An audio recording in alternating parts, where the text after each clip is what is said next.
morning. So today, thought I'd talk about magnesium a bit. On my way to work, and the traffic authority in the state blocked a ramp, detoured traffic to a road that they were doing construction on. So one ramp is blocked, one lane is accessible. So I decided to detour and go a different way. And it cost me about 20 minutes yesterday, so I thought I'd make useful time of my commute to go over something that's important and something that's sort of understood, sort of touched on, but not all the way handled, and that is magnesium. So most fibromyalgia patients, chronic fatigue patients, they know about magnesium. And a lot of people are deficient in magnesium because mostly diet, but also digestion.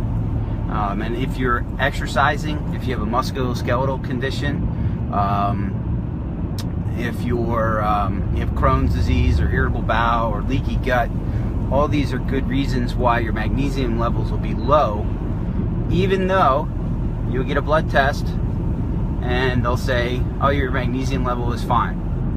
And the problem with that is magnesium is primarily in the cell and not in the serum. So the blood test is a serum magnesium test, and it doesn't give you a good reflection as to what's actually happening. I think only about 1% of magnesium is actually in the serum, and the rest is in the cell itself. So when you get your blood tests done for magnesium, you always want to check RBC magnesium levels, or sometimes it's called erythrocyte magnesium levels, and that's going to give you a better reflection as to what's going on.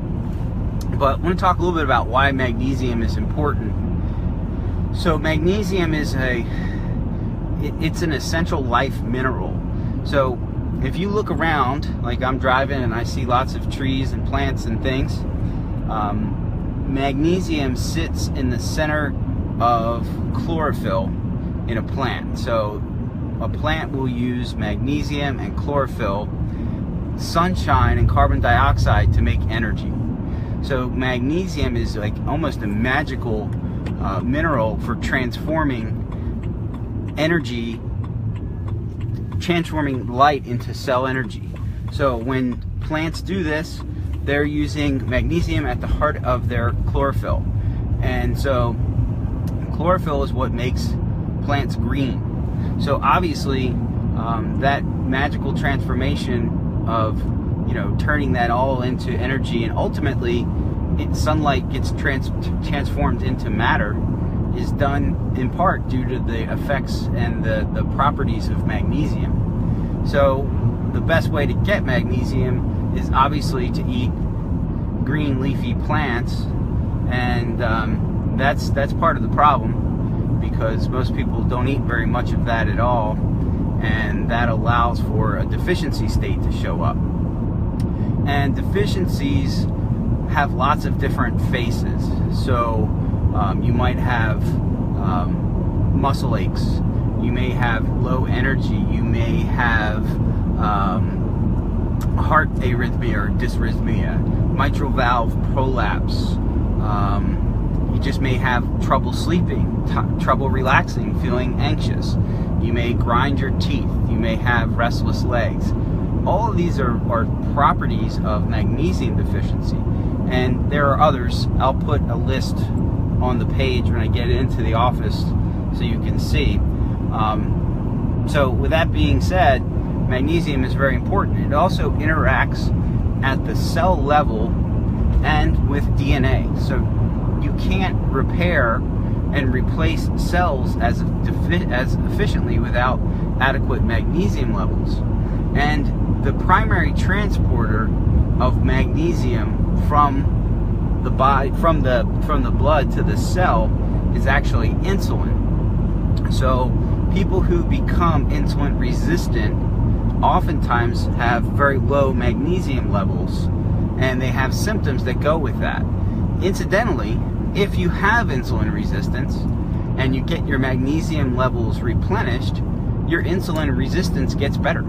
So they have this reciprocal interaction with each other, and it's a simple thing to do. Now, in medicine, what they're going to do is they'll give you Mag-Ox. That's what they call it, Mag-Ox. Magnesium oxide is a supplement that they'll give you, and that is not good. And here's the reason why. Plants eat rocks, and people eat plants, and people eat animals that eat plants. So you need to take a form of magnesium that is digestible. The best way to take that is to eat the foods, i.e. the plants, that contain the magnesium, and bypass the supplements altogether, because a lot of people, when they take magnesium, get diarrhea and they get gastrointestinal symptoms that are, pretty pronounced. And although I advocate all the time for people to take magnesium because I know they won't eat the plants, the inorganic sources are not the best. Some inorganic sources of supplements are, relatively harmless, like magnesium, and others are terrible, like iron sulfate, which is just bad. It's not a good supplement at all for anyone to take who has an iron deficiency problem. And this I will address in another part because it's very important to these two conditions.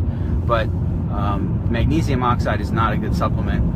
It's dirt cheap, and it's really almost it's an inorganic form of magnesium. Your body doesn't do well with it, and it causes, it has a laxative effect for most people. So we know that magnesium has a lot of important properties. It's important for the muscles. It's important for DNA, for cell repair, for insulin regulation. And we talked a little bit about how magnesium also affects insulin resistance. It's really also vital for hormone function. So magnesium and DHEA, I can't remember, dihydroxyepiandrosterone is which is DHEA. I think that's right, but that's the master hormone that sits above all the sex hormones in terms of synthesis, and your body makes all the hormones that it needs from these sex type hormones from cholesterol and also from DHEA ultimately. And so there's plenty of different chains of synthesis that come from DHEA, and you need magnesium to do that. So when you take when you have cholesterol and you combine magnesium with it, then you can get to the point where you have sex hormones and do what they're supposed to do.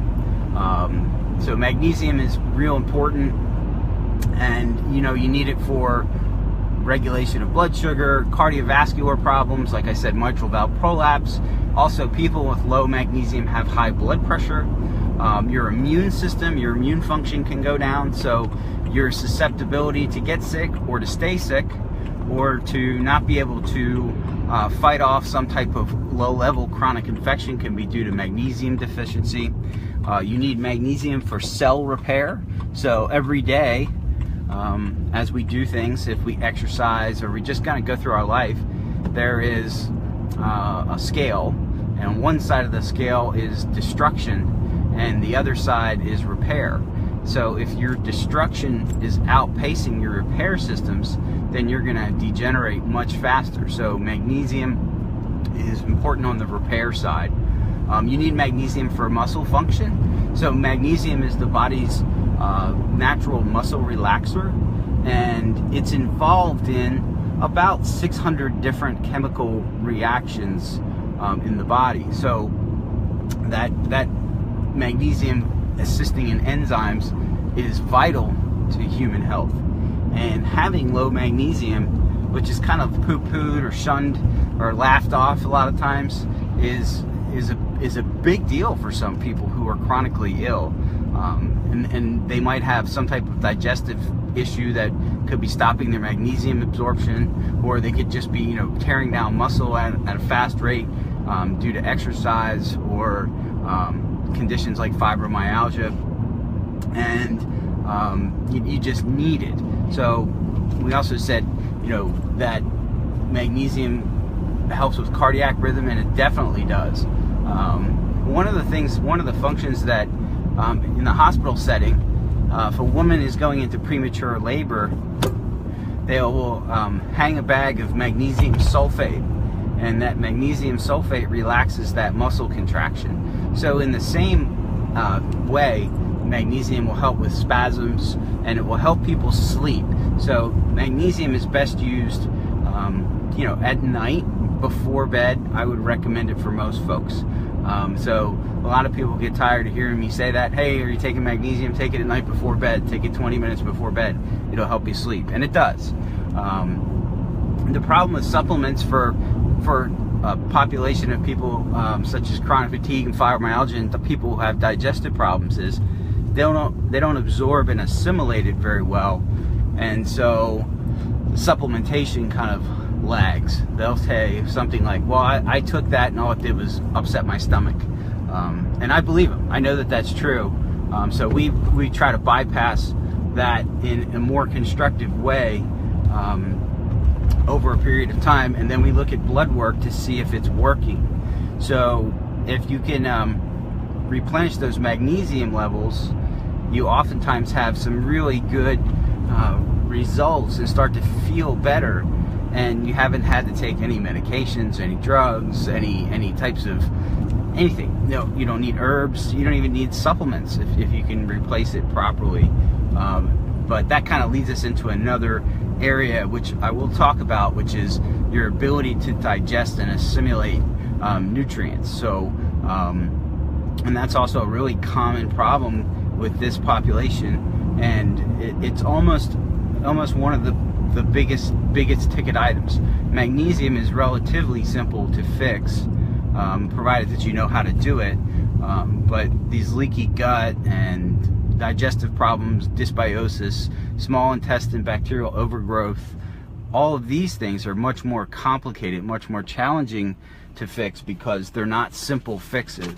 But magnesium is very easy to fix, and magnesium is something that you can do effectively. And so an action step would be just start to eat dark green leafy vegetables a few times a day, or at least once a day for the next few weeks, and you're gonna feel better if your magnesium levels are off. And if you're an athlete, that's real important too, because magnesium helps with strength. So when your magnesium levels are low, it's been shown in studies that your strength, your optimal power output decreases. So magnesium is a sports enhancing supplement, and it also increases for athletes your testosterone level, because it again is involved with cholesterol hormone synthesis, which is all the sex hormones. So lots of things to talk about and consider with magnesium, but it's just one of these things. It's almost magical.